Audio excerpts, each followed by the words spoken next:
We have some bad news for Cody Rhodes and WWE. They are being sued by Wesley Eisold, who is the leader of the rock group known as American Nightmare. As you can see, his band name is American Nightmare, and Cody Rhodes' nickname is the American Nightmare. And it turns out that Wesley had the trademark since 2016, and in 2019, Cody Rhodes attempted to trademark the name, but could not do so because Wesley already had it. Therefore, he came to an agreement with Cody in 2021 that he could use the American Nightmare name when selling merchandise, but all the merchandise created by Cody needed it to make it very clear that it had to do with him and professional wrestling. Eisold claims that they violated his agreement when designs were created in 2022 with no indication that it was a wrestling design. He claims that he even reached out to Cody and WWE but was ignored. Wesley even said that he noticed people were showing up to his concerts with Cody shirts, which means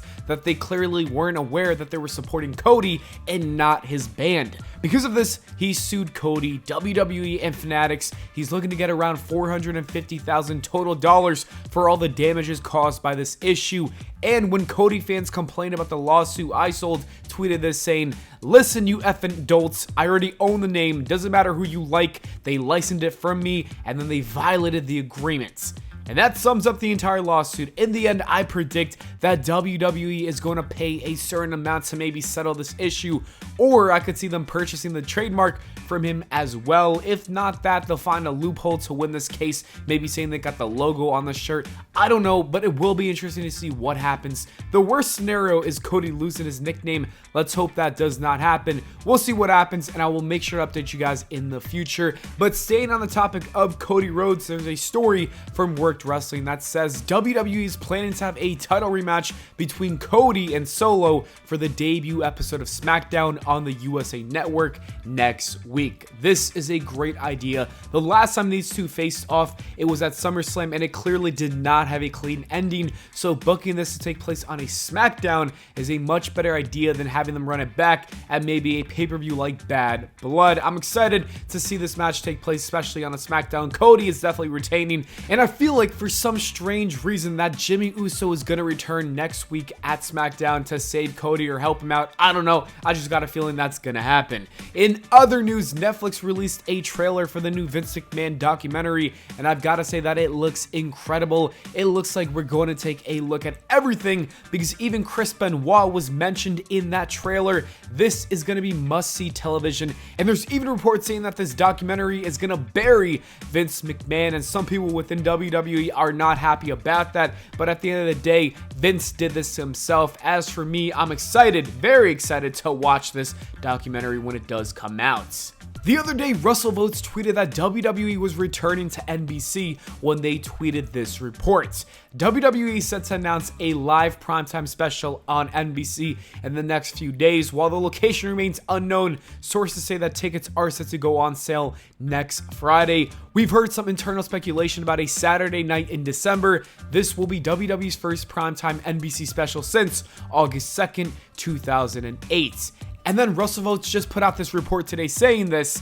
A source was able to confirm the to-be-announced primetime special on NBC will be indeed presented as Saturday night's main event, the return of a classic. This is great news. Saturday night main event was always such a blast to watch. The fact that WWE landed this tells you that the business is doing so well, and I can't wait to see what WWE cooks up for that show.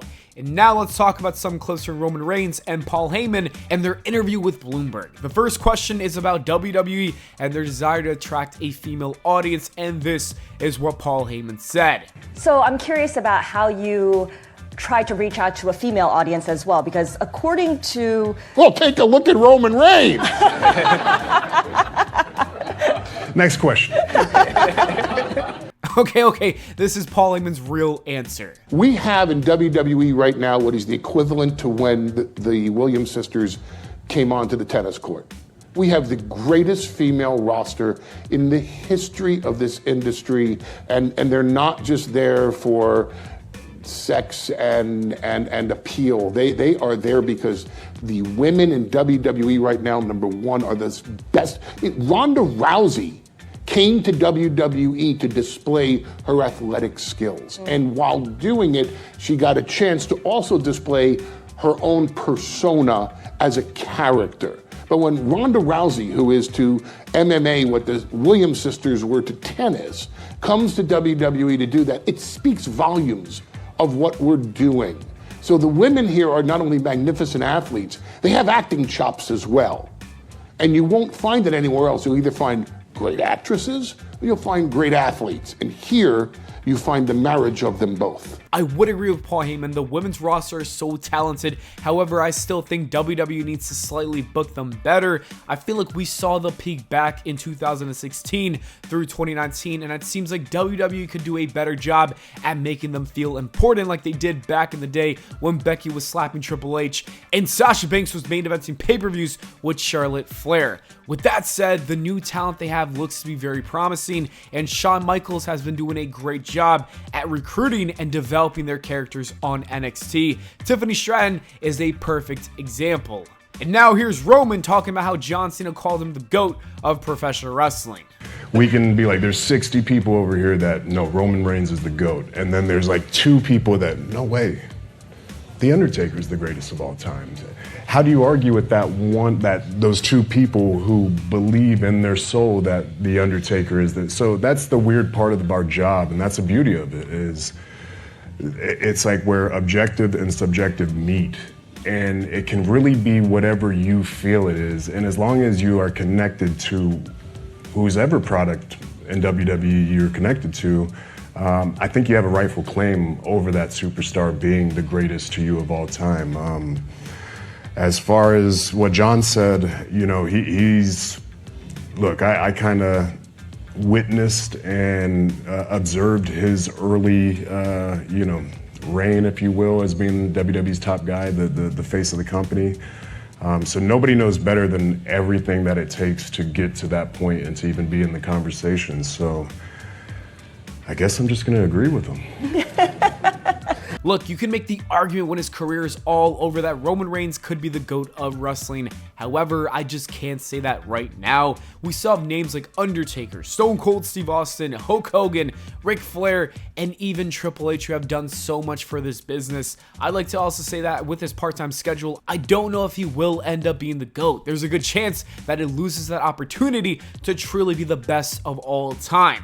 And the last clip is Roman talking about whether being a babyface or a heel is better. Let's listen to what he said. All right, I think we're done. I have just one final question. Is it better to be babyface or is it better to be a heel? Well, the business was its most successful with me as a heel, but, you know, the future looks bright, so we'll see. We'll see. It's much easier. I think babyface is an easier side to actually perform in, but it's so much more fun as a bad guy. I'd say that nothing is better than a heel Roman Reigns, but I think that this babyface run will be a lot of fun to watch. Anyways, that is it for the video, guys. Thank you so much for watching. I hope y'all enjoyed. If you did, please make sure to leave a like and subscribe for more, and I'll see you all in the next video.